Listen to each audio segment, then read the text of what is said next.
So Dan Campbell addressed the media on Monday night's press conference, specifically talking about Alex Anzalone's hand injury.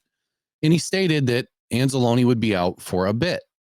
Well, none of us are really sure what a bit means. Is that a bit through this Sunday? Is it a bit meaning a couple weeks? Is it a bit he'll be back by playoffs? We just don't know. And I'm sure we'll find out more as the season progresses. But I would be lying to you if I said I was not worried about his injury or worried that he wasn't going to be playing on this defense this weekend. Anzalone has become the fearless leader of this defense since his time in Detroit, now over 3 seasons. He's progressively gotten better every single season that he's been, a Lion. And including last season, he had a career high 125 tackles. He also had a career best 7.4% missed tackle rate in 2022. Anzalone is currently the 24th best overall linebacker in the NFL this season. And of course, that depends upon which site you're looking at. It does fluctuate just a little bit. But which site, you prefer really is up to you. But currently he has 58 tackles on the season and 3 sacks. That 3 sacks is a big number. Coming into the season, Anzalone only had 6 sacks. So he has a third of the amount of his career sacks in one season. And he's not done, hopefully. According to PFF, Alex is having the best season of his career, and it's not even close. And it's only an overall grade of 76.6. That kind of threw me for a loop. I mean, when you watch him play, he's all over the place. He's making play after play. He's got his helmet on just about every run opportunity or every pass opportunity. He's always around. But for reference, top 10 linebacker in the league right now has an 86.3 PFF grade or better. And there are about 20 guys with an average grade between 72 and 79, which is where Alex Anzalone drops. So what does that mean? I don't know if it really means that we're going to be missing a lot, or does that mean that the rest of our linebackers are really not that great and this is going to be a big problem? I'm not real sure just yet. But I will add this. Anzalone's tackling percentage has taken a wild drop. And I'm talking a big drop. His missed tackle rate has dipped back into the teens at 13.9%, near his career low of 16.1% that was posted in 2021.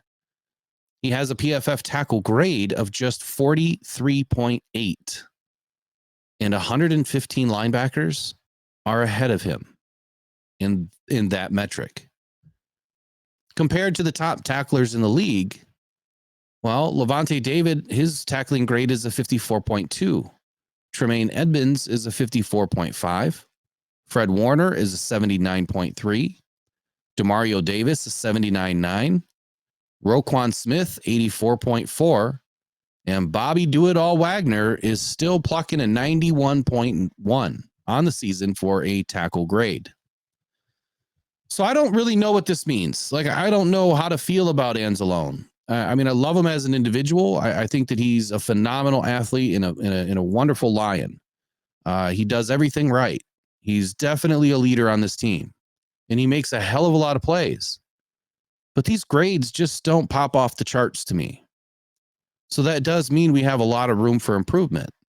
And we don't know if Anzalone is kind of the byproduct now of the rest of the defense the way he was in 2021. Even in 2022, for the first 6 games, Anzalone really never settled in.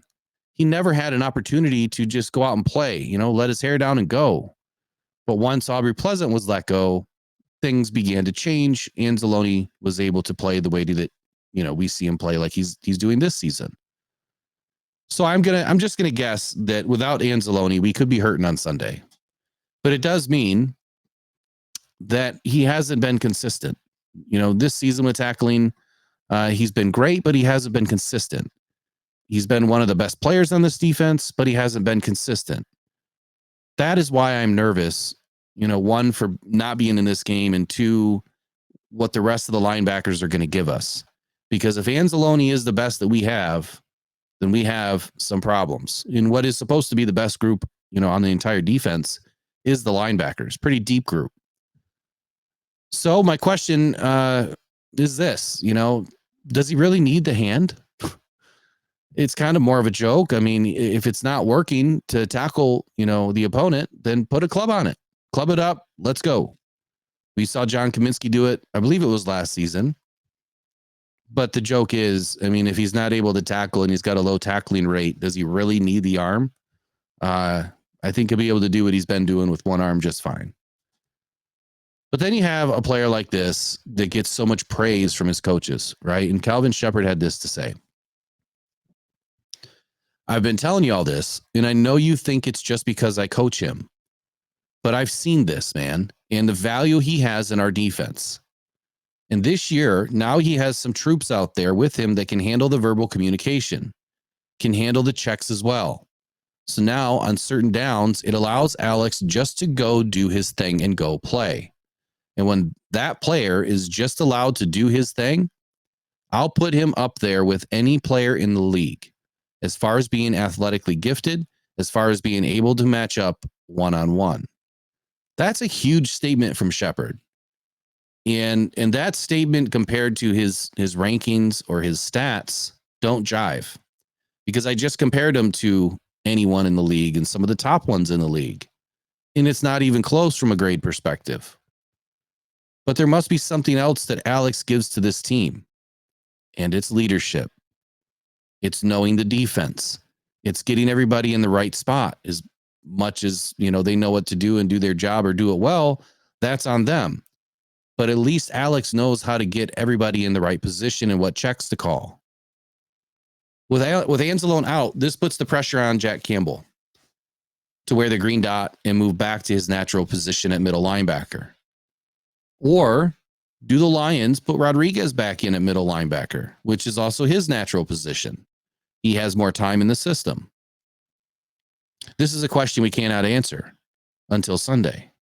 But if I had to personally choose, I think I would love to see Rodriguez take the middle linebacker role this weekend and keep Jack to handle the Sam on the outside and take those responsibilities where the Lions are already thin and James Houston is still out. So we're kind of thin on both sides.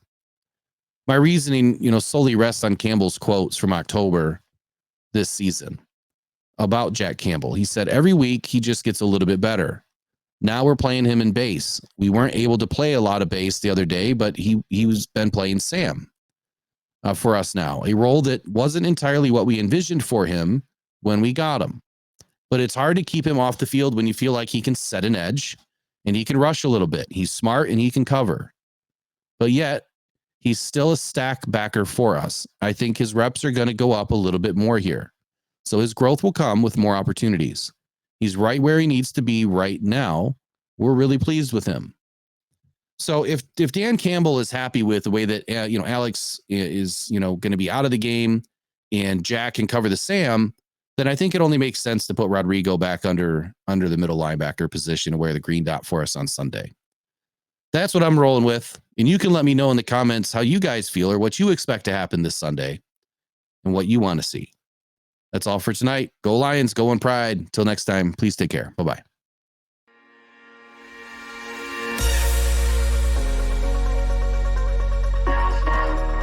Wants to throw it to Short. He caught it. He's going on the first down. Oh, yes. The big man dives down the 31-yard line. Oh, that is beautiful.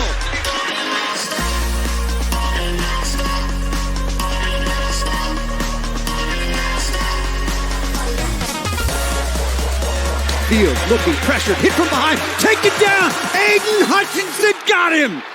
No respect.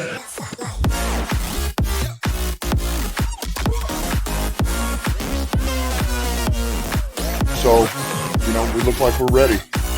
This is day one.